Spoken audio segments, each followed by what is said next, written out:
안녕하세요. TMI 파라다이스입니다. 오늘은 대한민국 현대사에서 빼놓을 수 없는 격동의 사건, 바로 4.19 혁명에 대해 이야기해보려 합니다. 독재 정권의 붕괴, 국민의 힘으로 만들어낸 역사. 이 혁명은 단순한 거리 시위가 아니었습니다. 국민 한 사람 한 사람이 만든 거대한 움직임이었고, 민주주의를 향한 열망이 폭발한 순간이었습니다. 오늘 영상에서는 4.19 혁명이 일어난 배경, 당시 벌어진 충격적인 사건들, 이승만 대통령의 하야까지 이르게 한 전개 과정, 그리고 이후 한국 정치에 끼친 영향까지 심도 있게 다뤄보겠습니다. Chapter 1. 1950년대의 정치 상황. 독재의 씨앗. 한국전쟁 이후 대한민국은 재건의 시기를 맞았습니다. 하지만 그 속에서 이승만 대통령은 권력을 점점 강화하며 독재적인 체제를 구축하게 됩니다. 1952년에는 개헌을 통해 간선제를 직선제로 바꾸고 대통령 연임 제한을 철폐하는 개헌을 강행합니다. 이후에도 3선, 4선을 위해 법을 바꾸고 반대 세력을 탄압했습니다. 특히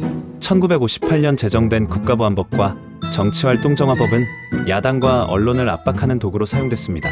이런 정치적 억압은 국민들의 불만을 점차 키워갔습니다. Chapter 2. 1960년 3.15 부정선거 분노의 도화선. 4.19 혁명의 직접적인 도화선이 된 사건은 바로 1960년 3월 15일의 대통령 선거입니다. 이승만은 자유당 후보로 나왔고 부통령 후보는 이기붕이었습니다. 하지만 이 선거는 부정선거의 극치를 보여줬습니다. 유력 유권자, 투표함 바꿔치기, 야당 참관인 폭행 등 온갖 방법이 동원됐고, 심지어 투표함 자체가 이미 사전 조작된 상태로 개표장에 들어오기도 했습니다. 마산에서는 부정선거에 항의하는 시위가 벌어졌고, 이 과정에서 3월 15일 김주열 열사가 실종됩니다. 그리고 한 달 뒤 그의 시신이 마산 앞바다에서 눈에 최루탄이 박힌 채로 발견되면서 전국적인 분노가 폭발하게 됩니다. Chapter 3. 거리로 나선 시민들. 혁명의 시작. 김주열 열사의 죽음은 도화선이 되었고, 전국의 학생들과 시민들은 거리로 나섰습니다. 특히 고등학생, 대학생들의 주도적인 시위가 전국적으로 확산되었습니다. 경찰은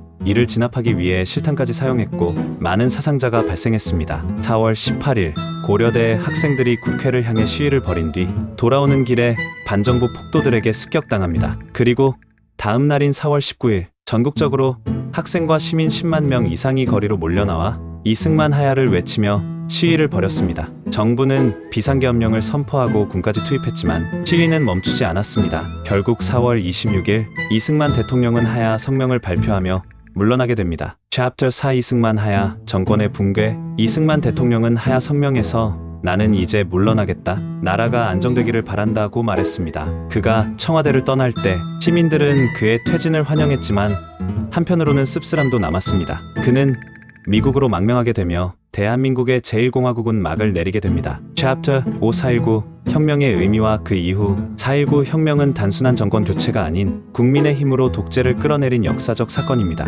이후 윤보선 대통령이 이끄는 장면 내각이 구성되고 제2공화국이 출범하지만 이는 오래가지 못하고 1년 뒤 박정희의 5.16 군사 쿠데타로 또 다른 시대가 시작됩니다. 하지만 4.19 혁명의 정신은 이후 한국 민주주의의 뿌리가 되었고, 1987년 6월 항쟁, 촛불 집회 등으로 이어지는 시민 저항의 상징이 되었습니다. 4.19 혁명은 우리가 어떤 힘을 가지고 있는지를 보여준 사건입니다. 권력 앞에서도 두려워하지 않았던 시민들의 용기, 진실을 밝히기 위해 거리로 나섰던 학생들의 외침은 지금도 우리의 역사에 깊이 새겨져 있습니다. 오늘 이 영상을 통해 과거를 다시 돌아보고 현재를 살아가는 데 있어 진짜 민주주의가 무엇인지 다시 한번 생각해보는 시간이 되었기를 바랍니다. 오늘의 TMI 어떠셨나요? 지금까지 시청해주셔서 감사합니다. 좋아요와 구독, 알림 설정 잊지 마시고요. 다음 영상에서 뵙겠습니다.